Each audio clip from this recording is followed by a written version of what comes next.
Now, there are 7 things in a lot of foods that will ruin your liver.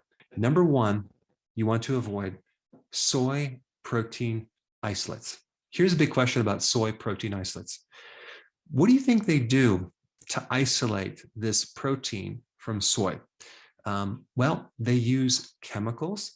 It's highly processed. They have to go through a whole series of things to extract this concentrated protein. And to do that, they have to use something called hexane. That's a petroleum byproduct. It's a solvent. It's not good for the liver. It's actually a neurotoxin. And so when you look at like diet shakes or diet powders or protein bars or veggie burgers, always read the label. I don't recommend consuming it if it has soy protein. All right, number 2, fructose. Okay, you have high fructose corn syrup. You have the fructose in fruit. You have something called agave nectar as a sweetener. It's like 70% fructose. And even table sugar is half fructose and half glucose. Now, fructose is a very interesting sugar because it's not metabolized by all of your cells. It's only metabolized by your liver. So anytime you consume fructose, your liver has to deal with this sugar. It is stuck to deal with breaking it down and metabolizing it. And this is why people that consume a lot of high fructose corn syrup, boy, they just develop a fatty liver, way more than if they were going to be consuming just glucose itself. And even people think that agave nectar is so healthy, but it's not, because it contains fructose.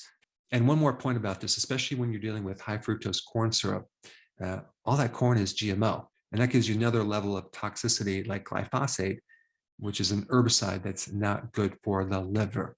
All right, number 3, vegetable fats. Now, vegetable fats sound so healthy, don't they? I mean, they're just the fat of vegetables. Well, there's actually not much fat in vegetables, okay? If you look at salad, leafy greens, just look at the nutritional profile and you'll see that there's not much oil or fat in vegetables. So despite being called vegetable oils, it's really grain oils, and it's like bean oils, as in soybean oil. And I'm talking about the corn oil, the soy oil, canola, cottonseed oil. These oils are very processed. They're very oxidating to your tissues, which means they create a lot of inflammation, a lot of inflammation. What you want to do is you want to consume a lot more omega-3 fatty acids, sardines, cod liver oil, salmon, things like that. All right, number 4, whey protein powder. Now think about what whey protein powder is. It's a protein in milk and dairy, and it's highly concentrated to be extremely low fat, if not zero fat, okay? And anytime you consume something that's refined out of the normal complex that nature has designed, it comes with a package. And so whey protein is inflammatory. It's a bit toxic to the liver. It increases inflammatory markers. So when you consume protein, make sure you consume it with the fat that's nature has packaged that protein with. But maltodextrin, which is number 5, is in so many foods. It's crazy. It's in all the protein powders as the first ingredient sometimes. Here's the problem with maltodextrin. It's a synthesized or synthetic sugar, and it is higher than glucose on the glycemic index, okay? It ranges between 110 to 100 and I think 19. It's just off the scale. Basically, it makes your liver fattier. All right, number 6, aflatoxins. So you want to stop consuming aflatoxins. Now, what is an aflatoxin?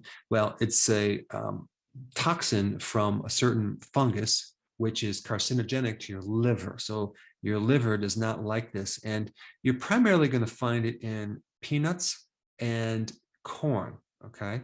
And especially if it's in a moist, humid environment. And number 7, okay, is MSG, monosodium glutamate. It's in a lot of different forms, including modified food starch, but you really want to start reading the ingredients because they put this in pork rinds. It's in so many foods as a flavor enhancer. They use it in all the fast food restaurants to enhance the flavor, because if it wasn't in there, you wouldn't eat as much. But that's not the big problem. The big problem is toxic to your liver. Now, what about red meat? Is red meat bad for the liver? Well, the answer is if you're consuming grass-fed red meat, it's not bad for the liver unless you have a problem with iron, okay? The thing about iron is that our bodies are not designed to get rid of iron easily. And too much iron can be very toxic to the liver and even cause cirrhosis. And of course, red meat is high in iron.